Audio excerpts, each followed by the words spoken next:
lugar tranquilo 2 es una secuela demasiado parecida a la primera, pero igualmente disfrutable. Hay personas ahí fuera que merece la pena salvar. No lo sabes, ¿verdad? Hola a todos y todas, bienvenidos al canal de Cartelera. Yo soy Javier P. Martín, redactor y crítico de esta web, y en este vídeo voy a daros las impresiones que me ha dejado Un lugar tranquilo 2, la secuela de aquella película dirigida por John Krasinski que tanto nos sorprendió en 2018. Un lugar tranquilo 2 llegará en los cines españoles en unos días, se estrena el 16 de junio, por lo que en este vídeo voy a evitar, en la medida de lo posible, spoilers y revelaciones importantes. Antes de entrar en harina, quiero recordar por qué Un lugar tranquilo fue una de las grandes sorpresas cinematográficas de 2018. John Krasinski tenía ya dos películas que no habían tenido muy buenas críticas, normalitas, se titulaban Breves entrevistas con hombres repulsivos y Los Holler, y ninguna de ellas era de terror.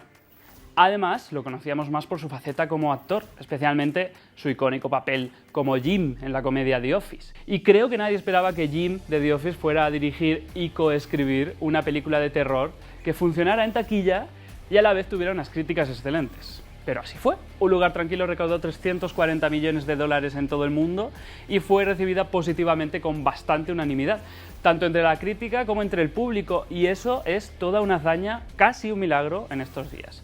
Yo diría que las claves del éxito fueron varias. Por una parte, un guión escrito por Krasinski junto a Scott Beck y Brian Booth, que se conocía los esquemas y recursos del género de terror al dedillo, y proponía una fórmula muy clásica, pero a la vez con un detalle renovador, ese explotar la ausencia de sonido, que es algo que no está muy explorado en el cine mainstream. El juego del silencio de Un lugar tranquilo fue lo que la convirtió, diría yo, en un pequeño fenómeno de público, porque todos íbamos a ver una película en la que no se oía ni un alma en la sala, íbamos a eso y queríamos vivir eso.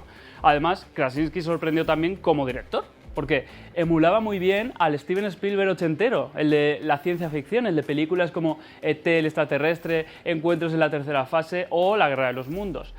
Película, por cierto, a la que recuerda mucho el prólogo de esta secuela. Y así llegamos a Un lugar tranquilo 2, y lo primero que voy a decir de ella, para ser claro, es que es una película muy parecida a la primera. Vuelve a dirigir John Krasinski y esta vez él solo escribe el guión, y la historia, después de un prólogo que es un flashback, continúa justo donde se quedó la primera. En ese sentido, creo que el título original en inglés es más adecuado, porque se llama A Quiet Place Part 2, y es verdad que esto es una segunda parte, o como el segundo capítulo de una serie. No aporta nada nuevo ni revolucionario al anterior, sino que simplemente continúa la historia haciendo uso de los mismos recursos. Y también del mismo esquema. Vuelve a ser una película bastante cortita, dura poco más de hora y media, y de nuevo estamos ante una estructura algo rara en la que no hay tanto un planteamiento, nudo y desenlace, sino que hay un planteamiento algo cortito y enseguida empieza la tensión. Y casi la mitad de la película es poco menos que un clímax constante. Yo lo pasé tan mal como viendo la primera, lo que por otra parte dice mucho de la capacidad de John Krasinski para mantener en alto la tensión y la expectación, que son dos ingredientes claves de esta película. Al ser una secuela tan continuista y tan parecida a la anterior, creo que gustará a quienes gustó la primera y quizá decepcione a los que busquen algo nuevo en ella. Por una parte, lo positivo de esto es que todo lo bueno que había en la primera está aquí. Todo lo que comentábamos de la dirección de John Krasinski, que sigue siendo capaz de construir escenas y planos con una sencillez y una elegancia que es realmente sorprendente, su economía narrativa, su forma de rodar secuencias con un número de planos muy bajo, la precisión de sus movimientos, todo eso son cosas que recuerdan a un cine clásico, al Spielberg de los 80, pero también al Ridley Scott de Alien. Uno de los grandes referentes sin duda es Parque Jurásico, y de hecho hay un plano que estoy bastante seguro de que es un homenaje, por no decir plagio, de uno de los planos más icónicos de Parque Jurásico. Y es que estos extraterrestres son como una mezcla de velociraptores que se mueven tan rápido y tienen garras, y el tiranosaurio, que capta a su presa por el sonido. Otra cosa positiva que vuelve a estar es el diseño sonoro, esa experiencia inmersiva que hay que vivir en pantalla grande, algo que ni Netflix, ni HBO Max, ni Disney Plus, ni nadie te puede ofrecer, a menos que tengas un equipazo en casa, una pantalla de 2 metros, etcétera, etcétera, que bueno, en ese caso, pues mira, enhorabuena, me alegro muchísimo por ti.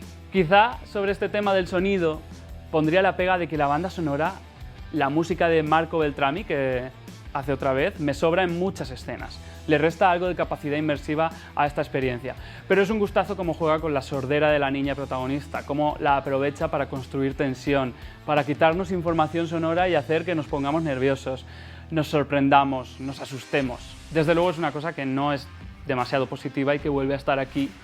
Es un guión algo tramposo, pero es un peaje que hay que pagar muchas veces con el cine de terror, que tienes que aceptar que ciertos giros de guión, ciertas decisiones de personajes algo cuestionables, son instrumentales, están ahí para hacer avanzar la trama y para mantenernos en situaciones complicadas. Si un personaje decide abandonar un lugar seguro en el que está, sin razón alguna, que pasa en esta película, pues sí, es algo frustrante como espectador, pero bueno, no está fuera del pacto que hemos firmado con una película de miedo.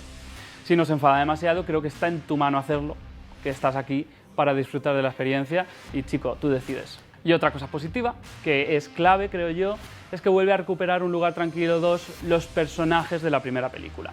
En vez de hacer una secuela que explore otra parte del universo creado o que coja otros personajes para meterlos en situaciones parecidas, como ha ocurrido en tantas sagas de terror como Scream, Destino Final, etcétera, etcétera, aquí lo que hacen es, como os decía, continuar la misma historia.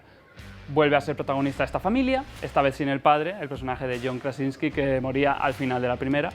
Y ahora esta madre, interpretada por Emily Blunt, y sus dos hijos, a los que dan vida Millicent Simmonds y Noah Jupe, tienen que intentar sobrevivir con el añadido de que llevan a cuestas un bebé recién nacido, que como sabemos es una bomba de relojería en esta situación, en la que el silencio es importante para permanecer vivo. Digo que es clave que continúen con la historia porque, como Un lugar tranquilo 2 no ofrece una gran novedad con respecto a la primera, al menos seguimos sufriendo porque nos importa mucho lo que ocurra a estos personajes. Y para eso ayuda bastante que el reparto esté compuesto por actores tan buenos, sobre todo Blunt y Simmonds, que son dos actrices magníficas que consiguen expresar tanto muchas veces sin decir nada. De Blunt ya lo sabíamos, claro, en esta casa se la venera por ser tan grande y tan versátil que lo mismo te hace Al filo del mañana que El diablo viste de Prada o Sicario, lo que le echen. Pero la gran sorpresa de esta saga es Millicent Simmonds, esta actriz jovencísima que además también es sorda como su personaje y que está a la altura de Emily Blunt. Además es muy importante esa expresividad porque John Krasinski rueda muchos primeros planos y sus caras a veces son la clave para que lo estemos pasando tan mal. Junto a ellas, Noah Jupe no destaca tanto, pero su personaje crece algo más en esta segunda parte y cobra protagonismo y está a la altura. Para ir terminando quiero comentar, sin desvelar muchos detalles de la trama, algo que me parece importantísimo en esta saga y es algo que también bebe de Spielberg, es la relación entre padres e hijos. Porque de eso va Un lugar tranquilo, parte 1 y parte 2, de la supervivencia de una familia, pero juntos, y esto es lo importante. Y los niños son clave en el mensaje de las dos películas. Ellos son los que salvarán al mundo y son la razón para sobrevivir en una jungla llena de monstruos. Recordad que en la primera película esta familia sobrevivía gracias a la vulnerabilidad de la hija sorda. Gracias a ella, toda la familia se podía comunicar por lenguaje de signos y así permanecer en silencio. Y al final de la película, el audífono de la niña resultaba tener el poder de matar a los monstruos. Es decir, su vulnerabilidad se convierte en un poder. Y esos son los niños, vulnerabilidad pura. Me recuerda además del final de Señales, de M. Night Shyamalan. Y por supuesto, porque Shyamalan también ha bebido mucho del mismo Spielberg. Y en ese sentido, John Krasinski está hermanado con él. En Señales, recordad que el niño se salvaba al final porque un ataque de asma le había cerrado la garganta y no le entraba el gas venenoso del extraterrestre. Es muy parecido a esto del audífono. Además, el final de Un lugar tranquilo 2, sin desvelar nada, es puro Shyamalan, con una situación que se corta por todo lo alto y te deja totalmente emocionado. Entendiendo que Un lugar tranquilo, los niños son la esperanza, el futuro y la razón para sobrevivir, con ese mensaje tan vitalista y optimista, se puede defender mejor el giro tan polémico de la primera película, aquel de que dos padres decidieran tener un bebé en el fin del mundo, que mucha gente se enfadó. Pero claro que sí, es que sin ese bebé el mundo se acaba. Y una última lectura que me parece muy interesante es que John Krasinski y Emily Blunt son matrimonio y padres de dos hijos en la vida real. Me parece a mí que están volcando sus ansiedades y sus esperanzas como padres en estas dos películas, lo que convierte Un lugar tranquilo en una saga de terror cercana al cine de autor, o de autor y autora en este caso.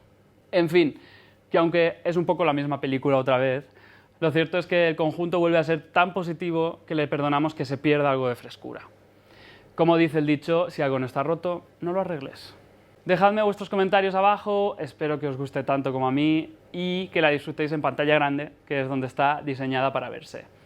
Un saludo y hasta la próxima.